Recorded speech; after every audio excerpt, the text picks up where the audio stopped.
പ്രിയപ്പെട്ടവരെ, എല്ലാവർക്കും എൻ്റെ ചാനലിലേക്ക് സ്വാഗതം. ഞാനിന്ന് ഒരു കുക്കിംഗ് വീഡിയോ അല്ല, ഞാനിന്ന് ചെയ്യുന്നത് ഒരു എക്സ്പീരിയൻസ്, എൻ്റെ ഒരു അനുഭവ കഥയാണ് ഞാനിന്ന് പങ്കുവെക്കുന്നത്. ഞാനിന്ന് ഒരു യാത്ര ചെയ്തിരുന്നു. ഏറ്റുമാനൂരാണ് ഞാൻ പോയത്. അപ്പോൾ ഏറ്റുമാനൂരിനെ കുറിച്ചുള്ള ഒരു അത്ഭുത അനുഭവമാണ് ഞാനിന്ന് നിങ്ങളുമായിട്ട് പങ്കുവെക്കുന്നത്. എവിടെ ചെന്നാലും ഗുരുവായൂരപ്പ എന്നാണ് വിളിക്കുന്നത്. എല്ലാം ഒന്നാണെന്നാണ് എൻ്റെ സങ്കല്പം. സങ്കല്പമല്ല, എൻ്റെ അനുഭവം അത് തന്നെയാണ്.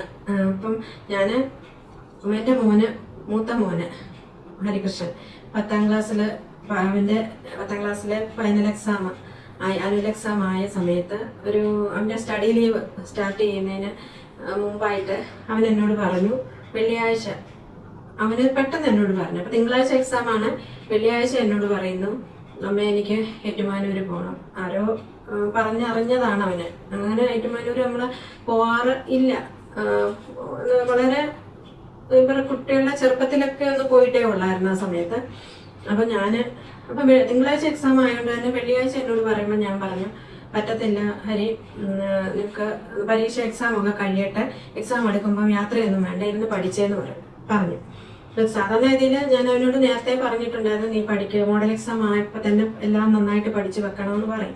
അപ്പം പഠിച്ചു വെച്ചിട്ടുണ്ടായിരുന്നു. അതൊക്കെ ഞാൻ പഠിപ്പിക്കുന്ന കുട്ടികളോടെല്ലാം ഞാൻ പറയും, ജീവിതത്തിൽ എപ്പോഴാണ് നമുക്ക് എന്തെങ്കിലും പെട്ടെന്നൊരു എമർജൻസി ഉണ്ടാകുന്നത് നമുക്ക് അറിയാൻ പറ്റത്തില്ല. അതുകൊണ്ട് നിങ്ങളെല്ലാം മോഡൽ എക്സാം ആകുമ്പോഴേ നിങ്ങൾ പഠിച്ച് ക്ലിയറാക്കി വെക്കണം എന്ന് പറയും. പ്രിപ്പയർഡ് ആയിരിക്കണം. അപ്പം എന്നിട്ട് ഞാൻ പറഞ്ഞാൽ വന്നത്, അപ്പോൾ ഇവന് വെള്ളിയാഴ്ച ആയപ്പോൾ എന്നോട് പറഞ്ഞു, ഞാൻ പറഞ്ഞു പറ്റത്തില്ല, എക്സാം ഒക്കെ കഴിയട്ടെ എന്ന് പറഞ്ഞു. അങ്ങനെ പോകുന്നൊരു ശീലമില്ല. അല്ല, അത്രയും ദൂരം കോട്ടയത്ത് എന്നിട്ട് പിന്നെ നമ്മൾ അന്ന് ബസ്സിന് പോകണം. കോട്ടയത്ത് എന്നിട്ട് ചേട്ടന് സ്ഥലത്തില്ല, പിന്നെ അവിടുന്ന് ബസ്സിന് പോകണം. അപ്പം അത്രയും ഒരു ദിവസം അവന് പോകുമല്ലോ എന്നുള്ളതാണ് എൻ്റെ അങ്ങനെയാണ് ഞാൻ ചിന്തിച്ചത്.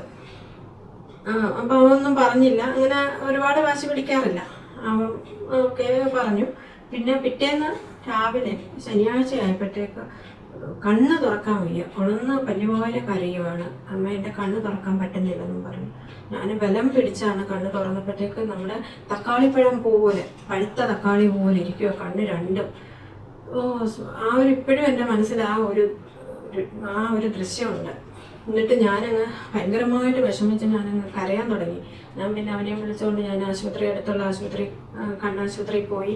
അവിടെ ചെന്ന് ഡോക്ടർ നോക്കി, മരുന്ന് ഇൻഫെക്ഷൻ പോലെ വന്നതാണ്, മരുന്നൊക്കെ ഒഴിച്ചു. ഒരുമാതിരി ചെറിയ തരികൾ പോലെ കണ്ണിനകത്ത് നിറച്ചു. അത് തലേന്നൊന്നും ഇല്ലായിരുന്നു. എന്നിട്ട് മരുന്നൊഴിച്ച് അപ്പം ശനിയാഴ്ചയായി. അന്ന് വൈകിട്ട് വരെ മരുന്നൊഴിച്ചു. പിന്നെ ഞായറാഴ്ച തിങ്കളാഴ്ച എക്സാം. ഞായറാഴ്ച രാവിലെ ആയപ്പോഴത്തേക്ക് അതിവേദന, സഹിക്കാൻ വയ്യാത്ത വേദനയും ഭയങ്കര കണ്ണ് ഒട്ടുമേ തുറക്കാൻ വയ്യ. എന്നാൽ ഈ കണ്ണിന് അസുഖം പോലെ പീളകെട്ടലോ ഒന്നുമില്ല, പക്ഷെ കണ്ണ് തുറക്കാൻ വയ്യ. പുസ്തകം വായിക്കാനെന്ന് പോയിട്ട് കണ്ണ് തുറക്കാൻ വയ്യ. ഞാൻ പിന്നെ വിഷമിച്ച്, അന്ന് വാസന കോട്ടയത്ത് മാത്രമേ ഉള്ളൂ, തിരുവല്ലയൊന്നും വാസനില്ല. പിന്നെ ഞാനൊരു ടീച്ചറിനെ വിളിച്ചു ചോദിച്ചപ്പോൾ കോട്ടയം വാസന ഉച്ച വരെ ഉണ്ടെന്ന് പറഞ്ഞ് ടീച്ചർ പെട്ടെന്ന് ഞാൻ രാവിലെ അവനെയും കൊണ്ട് വാസനയിൽ പോയി. നേരത്തെ 10ാം ക്ലാസ് പരീക്ഷയുള്ള കുട്ടിയാണെന്ന് പറഞ്ഞപ്പോൾ അവൾ വലിയ താമസിപ്പിക്കാതെ ഉച്ച കഴിഞ്ഞപ്പോഴത്തേക്ക് എല്ലാം കണ്ണൊക്കെ ടെസ്റ്റ് ചെയ്ത് മരുന്നും ഒക്കെ കൊടുത്ത് ഇറങ്ങി 2-3 ദിവസം എടുക്കും അത് ശരിയാവാനെന്ന് പറഞ്ഞു. അത് നിറച്ച് ചെറിയ മണൽ വാരിയിട്ട പോലെ ചെറിയ തരികളാണ്. എന്നിട്ട് അത് കഴിഞ്ഞപ്പോൾ ഞാൻ കോട്ടയത്തു നിന്ന് ഞാൻ വാസനയിൽ നിന്ന് ഇറങ്ങിക്കഴിഞ്ഞ് ബസ് സ്റ്റാൻഡിലോട്ട് വരുമ്പോഴാണ് ഒരു ബസ് കിടക്കുന്നു, റൈറ്റ് ബസ് ഏറ്റുമാനൂര്. ആ ബോർഡ് കണ്ടപ്പോഴാണ് ഞാൻ പെട്ടെന്ന് സത്യത്തിൽ ഞാൻ ഓർത്തു, ഭഗവാന്, ഞാൻ കോട്ടയത്ത് ഇത്രയും ദൂരം വന്ന് മെനക്കെട്ട് അമ്പലത്തിൽ പോകണ്ട, പരീക്ഷയില്ല അത്യാവശ്യം എന്ന് ഞാൻ പറഞ്ഞത് അവനോട്. ഒരു ദിവസം നിന്റെ പോകുമെന്ന് പറഞ്ഞിട്ട് ശനിയാഴ്ച അവൻ പഠിച്ചില്ല, ഞായറാഴ്ച അവനെ കൊണ്ട് ഞാൻ കോട്ടയത്ത് വരേണ്ടിയും വന്നു.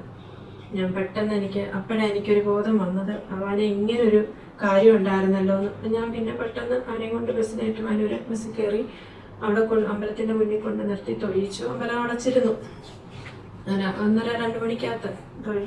അവിടെ നിന്ന് ഞാനങ്ങ് പൊട്ടിക്കരഞ്ഞു പോയി. ഭഗവാനോട് സമസ്താപരാധം പറഞ്ഞ് പരീക്ഷ കഴിയുമ്പോൾ കൊണ്ടുവന്ന് തൊഴിച്ചോളാന്ന് പറഞ്ഞിട്ട് ഞാൻ പോന്ന് 2 ദിവസം കൊണ്ട് കണ്ണ് ഓക്കെ ആയി. 2 ദിവസം ഞാൻ വായിച്ചു കൊടുക്കുമായിരുന്നു അവന്. ആ 2 ദിവസം കഴിഞ്ഞ് പിന്നെ ലാംഗ്വേജ് ഒക്കെ ആയിരുന്നു ആ 2 ദിവസം. അത് കഴിഞ്ഞപ്പോൾ മുതൽ അവന് പരീക്ഷ എഴുതി ++ ഉണ്ടായിരുന്നു. അങ്ങനെ ഭഗവാന്റെ ഒരു അനുഭവം. അതിനുശേഷം എക്സാം അതുപോലെ ജീവിതത്തിൽ എന്തെങ്കിലും പ്രധാനപ്പെട്ട കാര്യങ്ങളോ ഒക്കെ ഉണ്ടാകുമ്പോൾ ഞാൻ പറയും മോനെ ഏറ്റുമാനൂര് പോകണം. അവനത് പോയിരിക്കും. അത് അവന് ആ ഒരു ചിട്ടയുണ്ട്. അന്ന് മുതൽ തുടങ്ങിയതാണ്. ഞാൻ പറ്റുമ്പോൾ ഒക്കെ ഒന്ന്, അതായത് ഇതുപോലെ ജീവിതത്തിൽ എന്തെങ്കിലും പ്രധാനപ്പെട്ട കാര്യങ്ങളൊക്കെ ഉണ്ടാകുമ്പോൾ ഞാനും അവരുടെ കൂടെ ഒന്ന് ഏറ്റുമാനൂര് പോകും. അപ്പം ഇന്ന് എനിക്ക് ഏറ്റുമാനൂര് ഒന്ന് പോകാൻ പറ്റി. കുറേ ആയി ഞാനൊന്ന് പോയിട്ട് എനിക്കിന്ന് ഒന്ന് പോകാൻ പറ്റി. അവരുടെ കൂടെ അവർ തൃശ്ശൂർക്ക് പോയി. ഞാൻ ഏറ്റുമാനൂര് അമ്പലത്തിലും കയറി തൊഴുത് ഭഗവാന്റെ അന്നദാനം കഴിക്കുകയും ചെയ്തു. അതുപോലെ അമ്പലത്തിൻ്റെ തെക്ക് പടിഞ്ഞാറ് ഭാഗത്ത് ഒരു ആൽമരമുണ്ട്. അവിടെ ആൽമരത്തെ പ്രദക്ഷിണം ചെയ്തിട്ട് അത് ഒരു പ്രദക്ഷിണോ 7 പ്രദക്ഷിണോ ഒക്കെ ചെയ്യാം. ഒറ്റ സംഖ്യയിലാണ് ചെയ്യേണ്ടത്.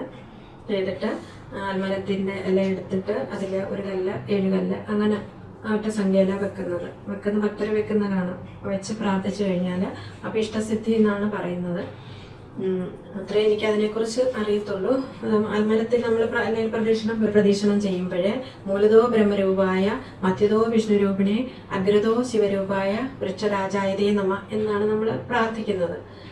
അതായത് എൻ്റെ അടിഭാഗത്ത് ബ്രഹ്മാവും മധ്യത്തിലെ വിഷ്ണുവും അഗ്രത്തിലെ മഹാദേവനും, അങ്ങനെയാണ് സങ്കല്പം. അത് പ്രാർത്ഥിച്ച് 3 7 ഒക്കെ വലം വെച്ചാൽ അഭിഷ്ടസിദ്ധി എന്ന് പറയും. രണ്ടാമത്തെ മോന് അവന് ലീവിന് വന്ന സമയത്ത് ഇതേപോലെ ഞങ്ങൾ പോകുന്നതിന് തൊട്ട് മുമ്പ് 2 ദിവസം മുമ്പ് ഇതുപോലെ ഏറ്റുമാനൂര് പോയി. അപ്പം ഇച്ചിരി ലേറ്റായി, പെട്ടെന്ന് തീരുമാനിച്ച് പോവുക ചെയ്തത്. അവന് ഇതുപോലെ ഇങ്ങനെയുള്ള സമയത്ത് ഗുരുവായൂർ പോകുമ്പോൾ ഏറ്റുമാനൂരും പോകാറുണ്ട്.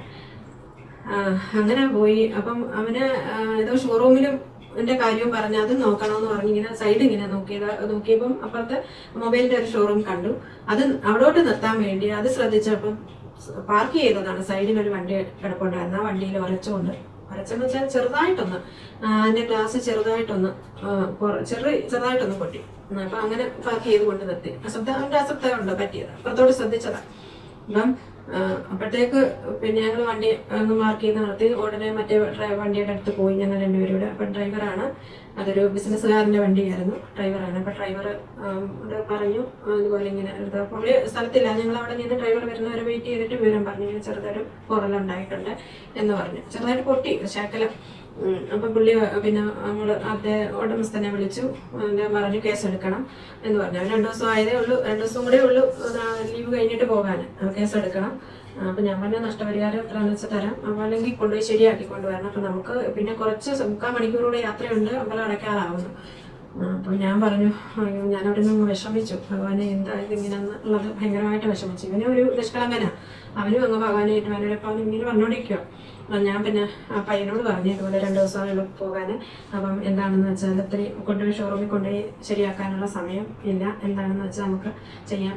അദ്ദേഹത്തെ ഒന്ന് വിളിച്ച് പറയാൻ ഏറ്റുമാനൂരിൽ പോകാൻ തൊഴാൻ പോവുകയാണ് എന്ന് പറഞ്ഞു. അദ്ദേഹം നല്ല അന്യമതസ്ഥനാണെന്ന് തോന്നുന്നു. പക്ഷേ ഏറ്റുമാനൂര് പോയി തൊഴാൻ വന്നവരാണെന്ന് കേട്ട് കഴിഞ്ഞപ്പോഴേ അദ്ദേഹം പറഞ്ഞു ഏറ്റുമാനൂരപ്പൻ്റെ ഭക്തരാണോ, ഞാൻ തടയുന്നില്ല, അവർ പോയിക്കോട്ടെ, ഞാൻ അതെല്ലാം ശരിയാക്കിക്കൊള്ളാം, അവർ പോട്ടെ, അവരെ തടയണ്ട എന്ന് പറഞ്ഞു പുള്ളി. അതെനിക്കൊന്ന് ഭയങ്കര ഒരു അത്ഭുതം അപ്പം എനിക്ക് തോന്നി. ഭഗവാന്റെ അങ്ങനെ 2 കാര്യങ്ങൾ ഭഗവാനെ കുറിച്ച് എനിക്ക് പങ്കുവെക്കാനുള്ളത്. എല്ലാ പ്രിയപ്പെട്ടവർക്കും നല്ലൊരു ദിവസം ഞാൻ ആശംസിക്കുന്നു.